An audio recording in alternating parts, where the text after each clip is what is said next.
This is the Big O Show. This is the Big O Show. Go. There is Cham the man. Don't forget, we will carry the press conference tomorrow at 10 a.m. So we will have everything here with Mike McDaniel getting presented as the new Dolphins head coach.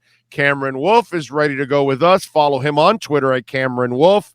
Cam, your thoughts, first of all, on the first video you saw from Mike McDaniel with Tua Tagovailoa. Big O, what's good, my guy? Appreciate you having me on, man. First thing I thought is I wish I was there. I wish I had the access to Miami Dolphins home team as McDaniels in that situation. But I thought it was cool. I thought that we got a good insight of who Mike McDaniel is his personality. And as like media members, Big O, I think we're going to enjoy working with him a lot more. Well, I feel good. I feel better for all. I feel good for you guys. I mean, I don't really, yes. I'm not at press conferences normally anyway, so it doesn't bother me. But for you guys, it looks like you're going to cover a human being now. So that's actually pretty good. You were covering a freaking press robot. Conference, it'll make press.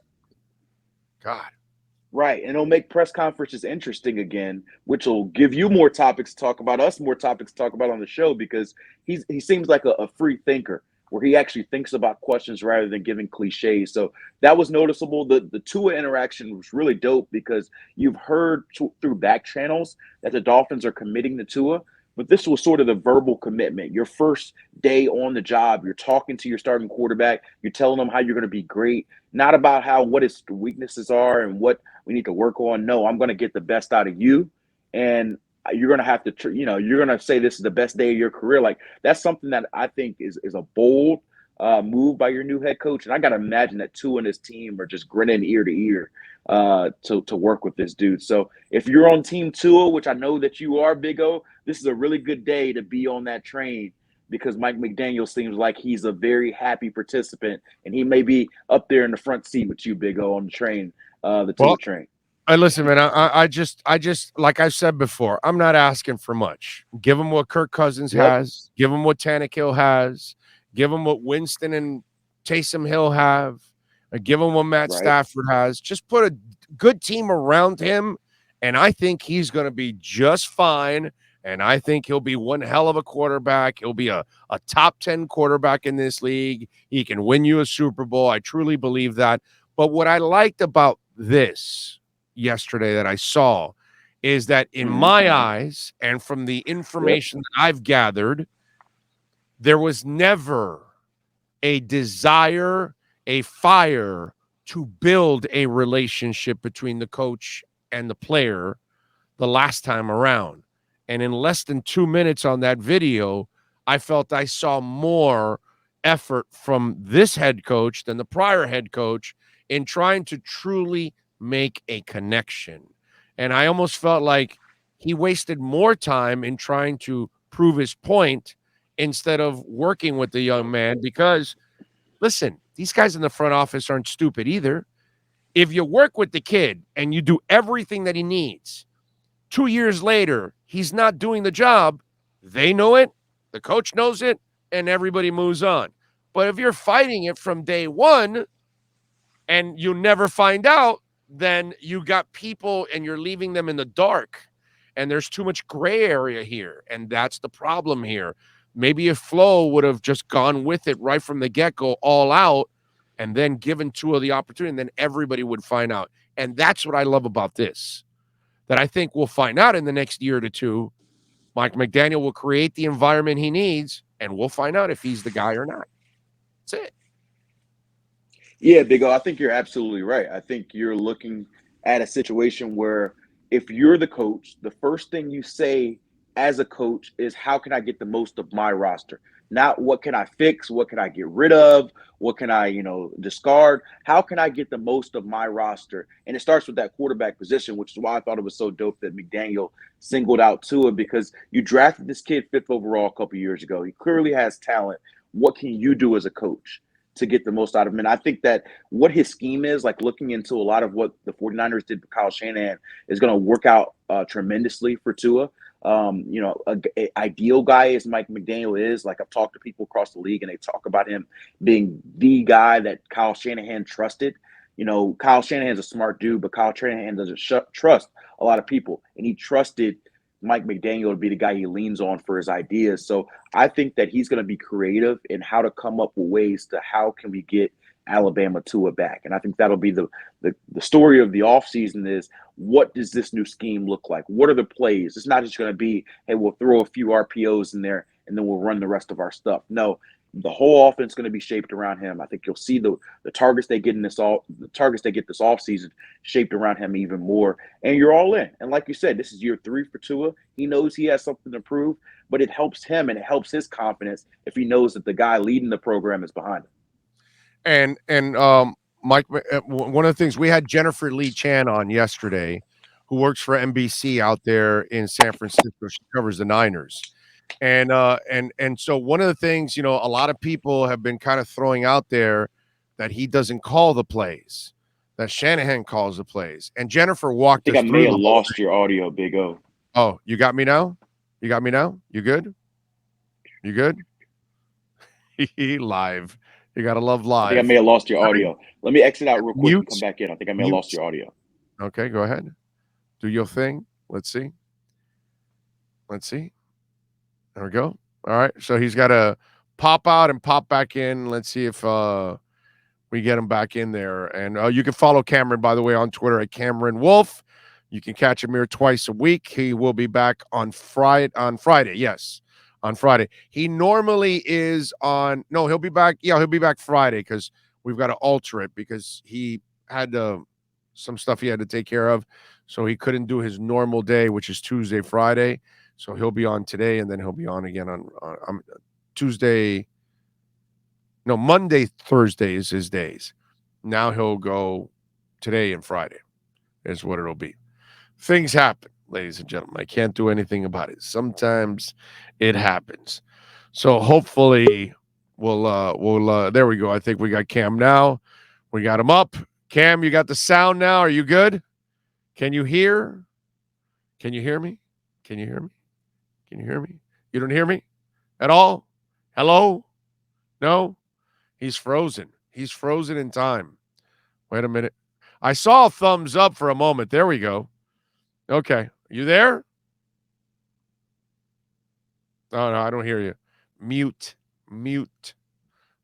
button. I think he's not hitting I think he's got the mute button smashed there. Right, Sean? Yeah, mute. There you go, mute button. There we go. I think he hit it now. No, I don't hear you at all. We don't hear him at all. We don't hear you. We're not hearing you at all. All right, let's see if we get him on the cell phone, I guess. All right, Sean, let's do the cell phone, and we'll figure it out that way. That's what you got to love about live radio.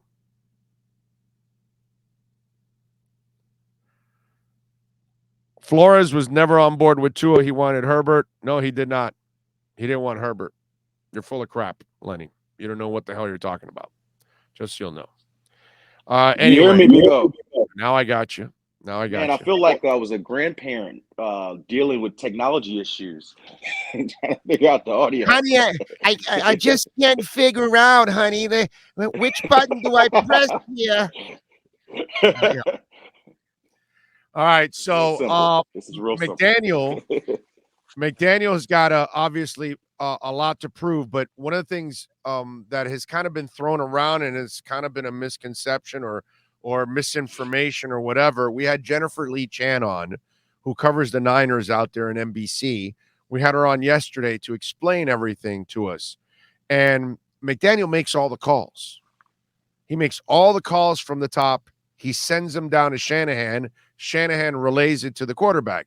Now, if Shanahan wants to tweak, alter, or change it, he does. But you got to imagine that if he's got Mike calling all the plays, he's not changing much.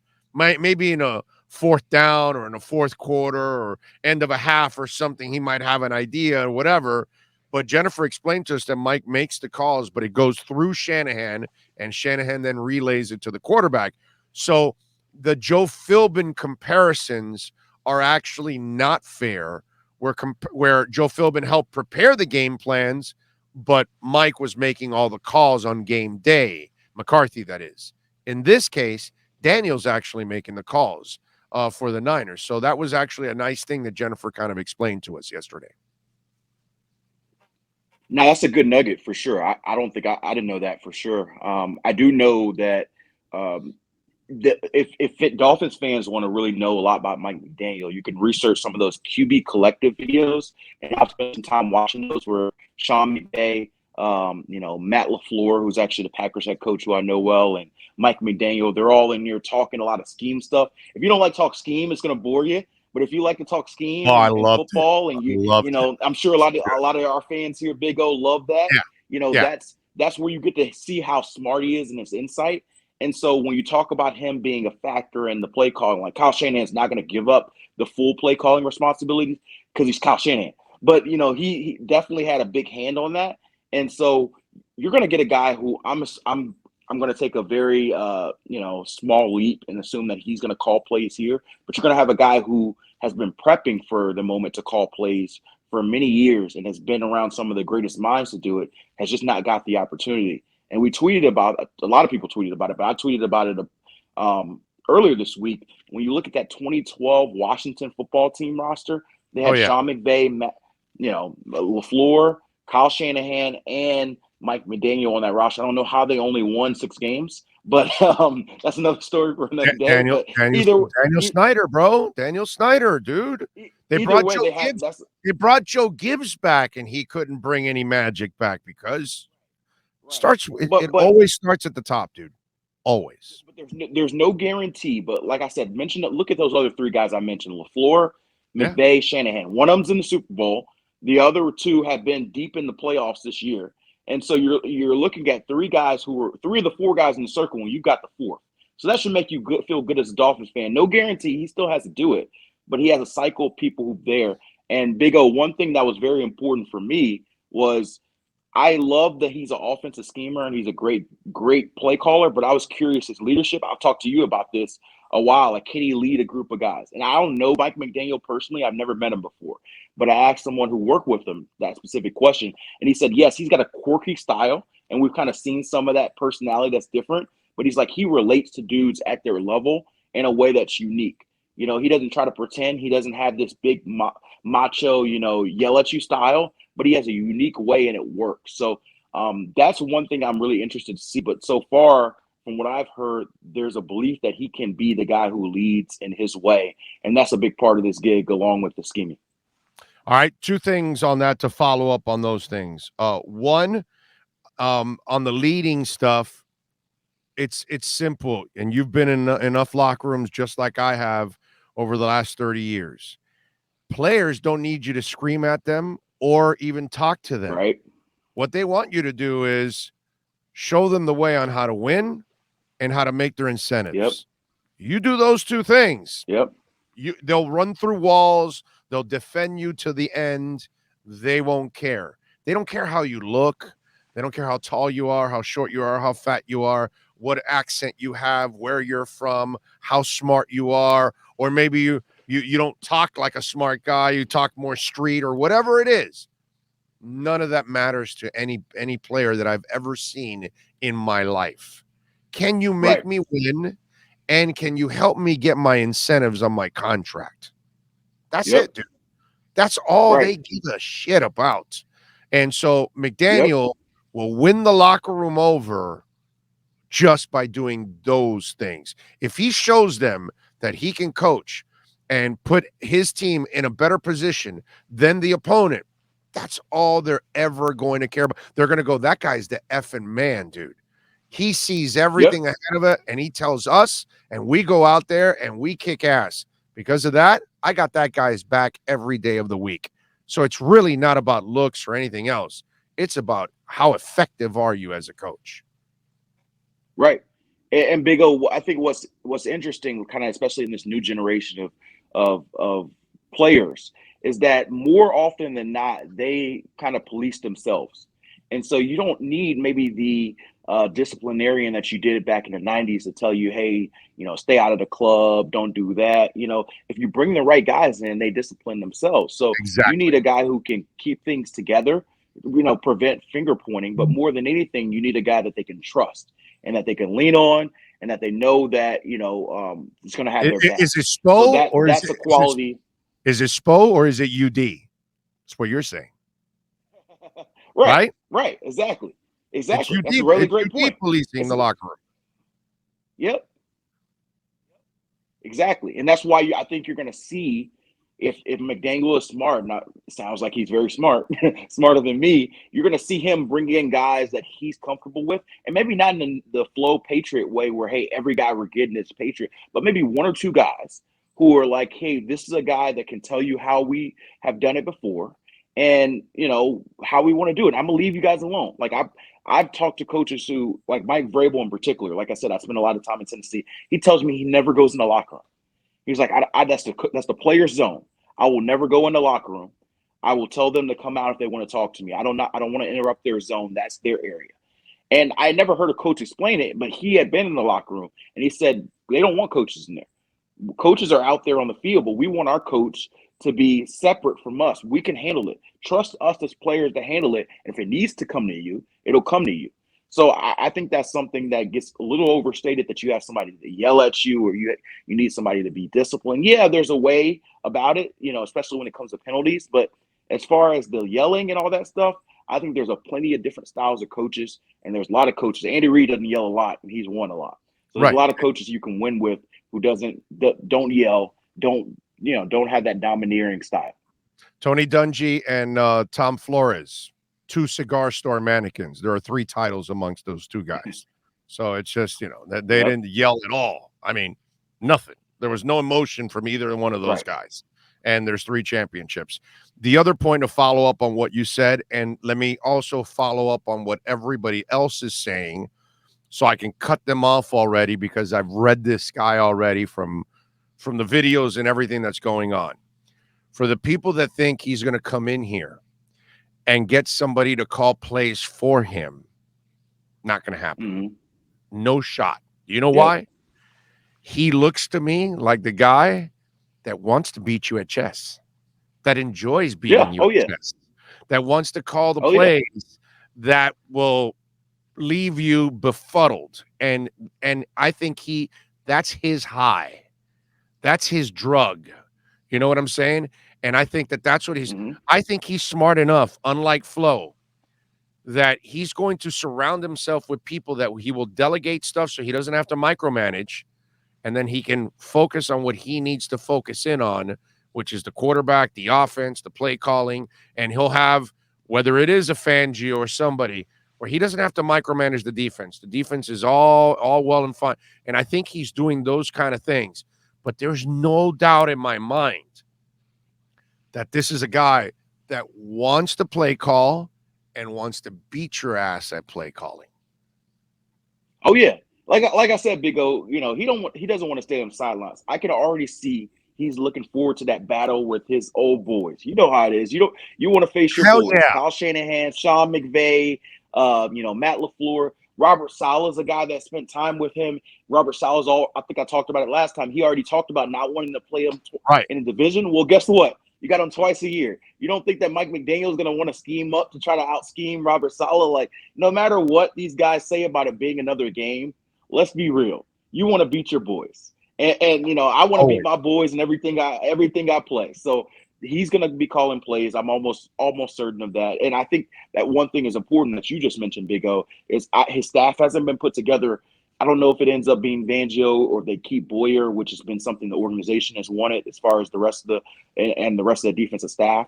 But I do think they need at least 1 or 2 veteran guys on that staff, ideally a former head coach, a guy that he can lean on. And like you said, that can be able to help him with delegation. That's the one thing with those guys who get the first time gig who are super smart. You try to do it all, and that becomes too cumbersome for you. Right. So I know he's already had conversations about that, but I definitely want to see how the staff comes together. Does he have that support system? Because as smart as you can't do everybody's role. You have to be able to delegate. All right, we'll wrap it up with this because I don't want this. I I don't want our Dolphins segments to be brought down with this whole Flores crap that's going to be hanging over like a cloud for a cumulonimbus cloud. For those of you that don't know, that's like a cloud that can stretch for 3 states. Okay. I don't even know how I remembered that from school. Anyway, so I don't know how you did too. I don't Yeah. remember anything about clouds, Big O. So yeah, you, no, I you don't. got I it don't. more than me. I don't know how I remember anything. Period. As it is. We look at. Did you see the Emmanuel Acho thing? Because we got to give Emmanuel I did. credit on that. I mean, I keep saying this, and I know there's an enormous problem in this league, dude. Okay, it's been for 100 Mhm. years. We know it. Okay, unfortunately, I keep saying Flo's not the example you want fighting for this. You know, I want Eric Bieniemy representing me for this. I want Tony Dungy to talk about it. I want Marvin Lewis to talk about it because it took Marvin Lewis a century before he finally got the job to be a head coach. You know, I just feel he's a poor example. And Emmanuel Acho, he has done such a fabulous transition from football player to TV personality. He gets this job. He does a really good job. He knows how to tweak people and all that. And that nugget he found that I know they're his friends, Flo, but he had to think a little bit that, damn, he hires a law office that all 19 people are white and not one of them are there to tell the story of the kind of discrimination that blacks go through all the time. You may want to have thought up that angle a little bit better for yourself, Brian. I don't know, but your thoughts on Emmanuel Acho's nugget, which I got to keep giving him the love for that because he deserves it. Yeah, I think that's a real criticism. I mean, you definitely need to have black people representing you if your issue is race and fixing race dichotomy. And I think that's long been an issue in the black community that you hire lawyers and agents that represent you that look completely different than you, and you're trying to have race as an issue. So, I'd imagine that in New York there are some black practices. I don't know. I've never been Course, man. looking for a class action lawsuit, but I imagine there was something available. So that definitely is a fair criticism. And for Flo, especially race being a big part of this, that would be a question I would have for him. Why not, find at least one black attorney that could be a part of your law office. By the way, Saban years ago had a player in the Dolphin building that was having like a seizure, and Saban just stepped over him and kept going to his office. I don't know if you know that story. So I'm just wondering. I didn't. No. What did you? Yeah. Ask somebody to tell you that. That's wild. That's wild. Omar might know that story. Ask him to tell you that story. Right. It's a funny story and a sad story also at the same time. How did you feel about Flo just basically running Lovie Smith over to get his point? I thought that was, I don't know who, again, his lawyers, that this is completely out of touch to we know that we're glad they hired Lovie Smith, but we know they only hired Lovie Smith because we were suing. Right. And again, dude, yeah. Awareness, brother. Come on, dude. You're fighting for Lovie Smith. You're not trying to trash Lovie Smith. Dude, what is wrong with you? It just, not a lot of awareness by I think. Yeah, I think my overall take, and I even thought about this through the cycle of when they were doing the press views, is I want to hear more from Flo and less from his lawyers. Like I know the lawyers have a role there to protect you, to make sure you don't say anything that hurts your legal case. But I think that Flo has smart points that he can point out without your lawyers, kind of interjecting and making. I just don't know that that's the best look. And yeah, they've got a legal case to fight. I don't think it should be making a statement after every cycle of coach hiring.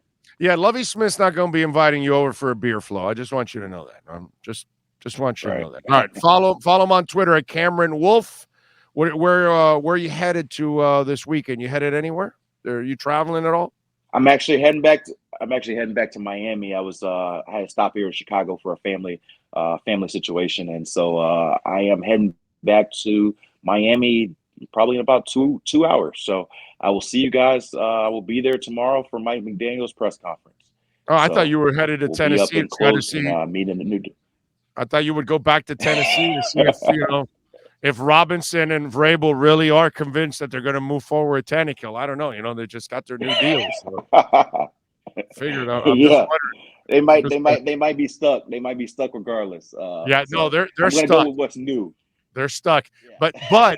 But can you see them drafting somebody since they are stuck with them? Are they stuck basically 2 more years, right? I think because of the money, it's almost 2 years, right? So one guaranteed, but they've got a big cap. They're sunk a little bit in the cap for 2023 as well. So they can get out of the contract after this year through his guarantees. But they still have to eat a lot of dead cap. So he's definitely going to be the starting quarterback in 2022, but I could see them drafting a guy, particularly maybe in the day 2 or something, and say, hey, we'll give him a year on the bench, and maybe he can take over in 2023 if he's ready. I could definitely see him going that path. Yeah, because they can't buy it, so they can draft. Right. And their team, it's not like, oh my God, we need to fill 8 spots or something. That's a damn good team already. They're really close. They could use a little bit of offensive line, a little bit of receiver. But ultimately, I mean, they were the 1 seed in the AFC. They just need to play better. Tannehill needs to play better. Well, they got to also, if Henry stays healthy, they would have been better. Yeah, because he's a monster. Yeah, exactly, he's a monster. And bro, the development of Foreman, holy crap! Yes. He became a 2-headed monster. He became Henry Jr. because he even had the thick dread in the back and everything. It kind of looked. He had even that same look that Derek had and everything. He was running with some. Confidence is a sweet thing, and I think he comes from Houston, where you probably didn't have a lot of confidence in what's going on, and then you go to Tennessee, and then there's an attitude, there's a line, there's Derrick Henry, and then that lifts you up. You know what I'm saying? And I think, by the way, just to kind of let's end it this way. I think the Dolphins have a chance of their offensive linemen. I thought got beat up mentally and physically. I think you get the right line coach here. You can rebuild that up again. And I think Tua also gets revitalized with confidence when you have people around you that are coaching you with confidence. So I think all of those things, confidence is a beautiful thing for any of us. And I think Foreman is a nice example of what could happen with Miami if they get the right people in place. So, you never know. Agreed. Follow him on Twitter at Cameron Wolfe. Cam, thank you as always, my brother. Appreciate you immensely. We'll talk to you on Friday. Appreciate you, Big O. All right, man. You got it, baby. There you go. Cameron Wolfe from the NFL Network and, of course, our Fort Lauderdale Police Department Miami Dolphins report.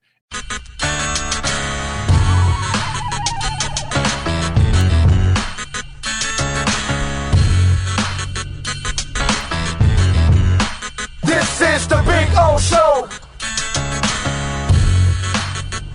This is the Big O Show.